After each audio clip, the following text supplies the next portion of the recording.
Fala aí pessoal, tudo bem com vocês? Gente, meu nome é Júnior Bastos, eu sou acadêmico de medicina do 9º período, estou no internato agora. E hoje essa semana estou atendendo a saúde mental, né, o ciclo que eu estou rodando agora. E tenho pensado muito sobre uma boa anamnese, sobre como a gente pode melhorar a consulta, a forma como a gente conduz. E acredito que essa aula vai ser muito importante, de verdade, vai ser muito legal para quem é estudante de medicina como eu, para quem está no internato, ou até para outras áreas da saúde, pessoas que lidam com consultas, enfermeiros, nutricionistas, terapeutas. Então vamos lá. Bem, a gente precisa partir de uma premissa. Qual premissa? A gente tem armas na nossa consulta. Que armas são essas? As nossas armas são principalmente as perguntas que fazemos. Então, minhas armas são as perguntas, minha observação, o exame físico, mas eu diria que a principal delas são as perguntas. Então, se eu não perguntar, o paciente não vai me responder o que eu preciso saber.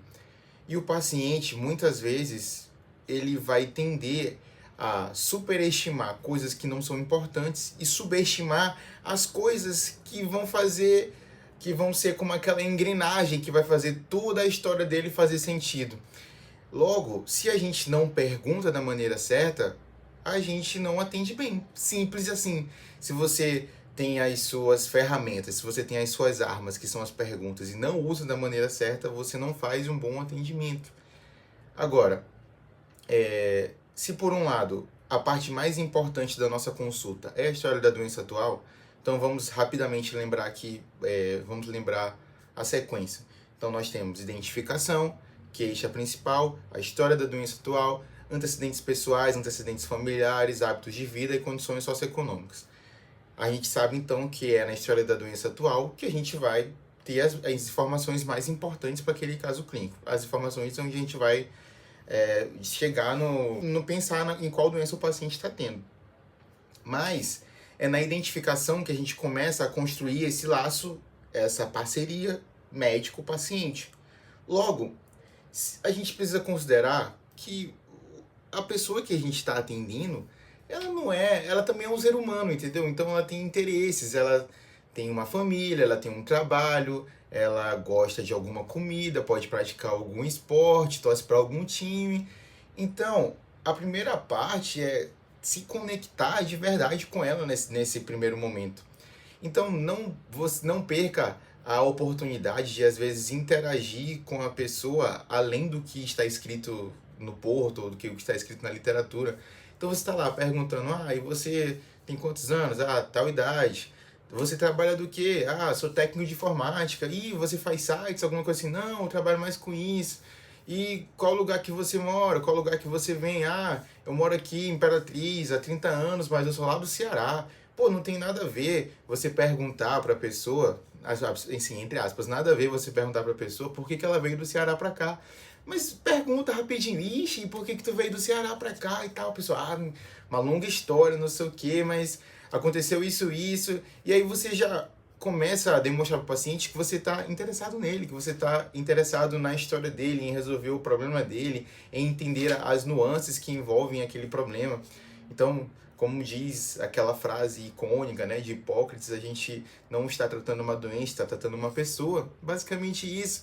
Então, na identificação você faz isso e aí automaticamente você também vai condicionando a pessoa a responder apenas aquilo que você está perguntando, apenas aquilo que você quer saber. Porque coisa ruim, de verdade, é tu ter um paciente metralhadora, que é o que acontece nas clássicas consultas. Então, tu chega lá, Antônio Soares, 28 anos. E aí, Antônio, como é que eu posso te ajudar hoje? Entre outras... como é que eu posso te ajudar hoje? Então, eu tô assistindo isso. E quanto mais você pergunta, mais surge coisa nova. Então, é uma ótima oportunidade você fazer dessa forma para poder condicionar o paciente, entre aspas, né, a responder apenas quando você perguntar ou a responder apenas aquilo que você questionar para ele. Em um segundo momento, a gente precisa dominar essa estrutura toda da consulta, né, que a gente comentou anteriormente. Mas eu quero que você não seja protocolar. Assim, não trate a anamnese como um checklist de perguntas que você tem que fazer. Ah, sim, já perguntei essa, então agora é essa a próxima pergunta. Não. Domine, certo? Tenha todas as perguntas em mente que você pode fazer, as mais de 100 perguntas que tem lá no Porto, que tem pergunta para absolutamente tudo. Se a pessoa esteve em áreas de mata, como é que quantos banheiros tem na casa dela, quantos quartos tem, de que é a rua, do que é feito a casa dela, se tem água encanada ou não, se qual foi a idade que começou a fazer relação sexual, se está com a carteira de vacinal atualizada. Lá tem uma série de perguntas, mas não seja protocolar. Até porque a vida real não vai te dar tempo para você perguntar isso tudo, porque seriam 2, 3 horas. Então, você precisa saber o seguinte, pô, essas são minhas ferramentas, essas são minhas perguntas, e eu posso usar todas elas, mas de acordo com o paciente, eu adapto, certo? Eu guio, eu percebo o que eu preciso para cada paciente. Então, para alguém, eu vou precisar martelar um prego. Então, eu não vou usar uma caneta para isso, eu uso um martelo. Para outra pessoa, eu preciso ser mais sensível. Já uso uma caneta, uma lapiseira. Para essa pessoa, eu não uso martelo, entendeu? Nessa analogia, você adapta as ferramentas que você tem para a pessoa, para o tipo de consulta que você está fazendo, certo? Então, não seja protocolar demais. Eu tenho que perguntar essas 40 perguntas aqui agora. Vamos lá. Porque às vezes você vai tornar a consulta chata, certo? E, por exemplo, uma coisa que eu gosto de fazer na história da doença atual é organizar as coisas em linhas do tempo. Então, eu já me conectei com o paciente, já fiz ele entender ali mais ou menos que eu quero que ele fale quando eu perguntar, já estou por dentro ali da queixa principal dele, e aí pergunto, mas isso começou há quanto tempo? E aí ele vai começar a contar a história e eu não anoto nada, eu só fico olhando para ele, escutando a história dele, prestando atenção, interajo, porque aí você vai estimulando ele a falar as coisas que você quer que ele responda.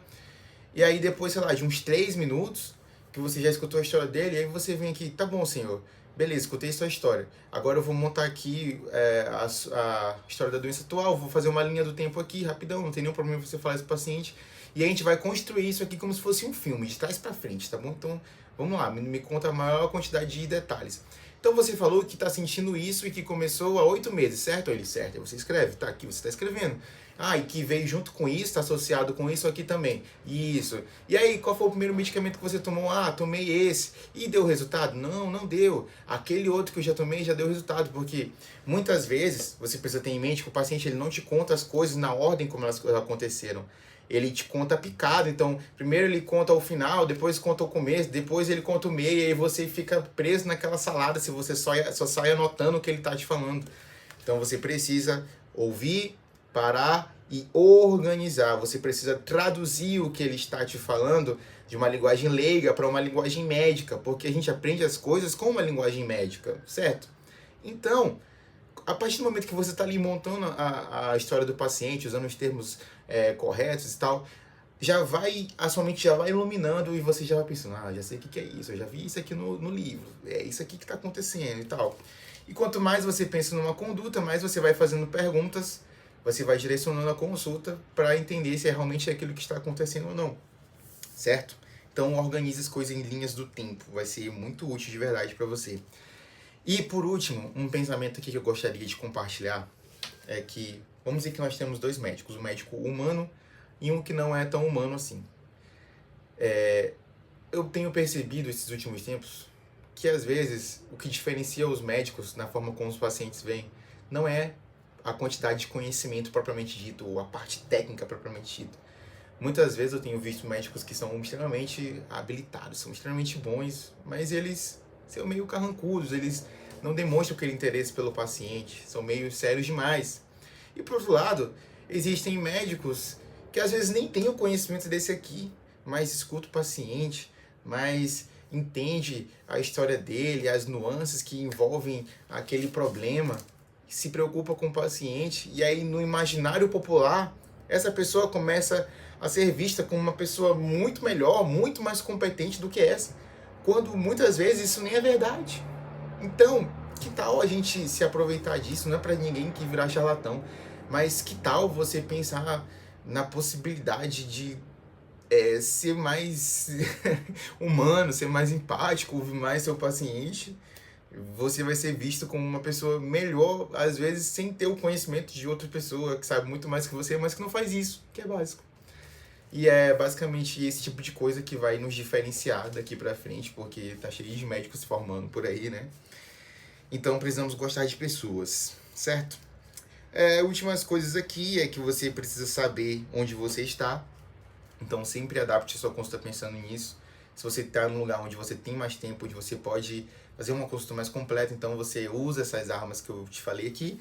Mas se você está num lugar como, às vezes, uma UBS, como um pronto-socorro, lugares onde você precisa ser mais ágil, certo? E isso foge da lógica da UBS, né? Porque a UBS seria o lugar da atenção primária, então é o momento da gente fazer isso.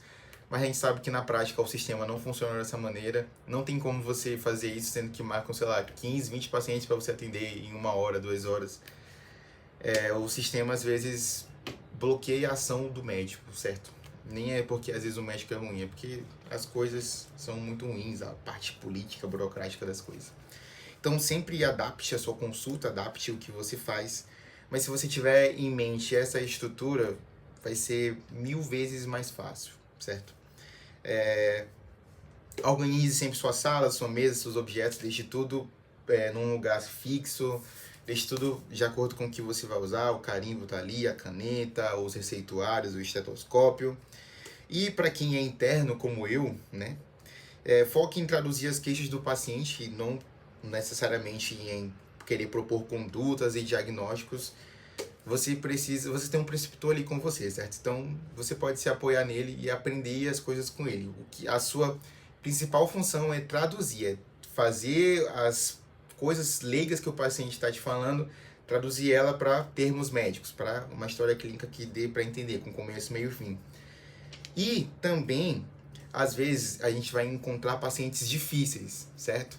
E nesses pacientes difíceis, não tem nada demais você deixar o seu preceptor assumir e você ficar ali na retaguarda, só observando como é que ele conduz.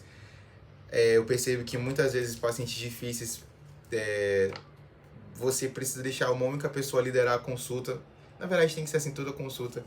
Não fica tentando se meter no meio das perguntas que os seus amigos estão fazendo ou que o doutor está fazendo. Fica ali.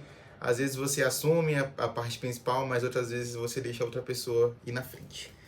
Certo? Tenha ética, na verdade nem ética a palavra, tenha sabedoria quando você estiver lidando com os pacientes.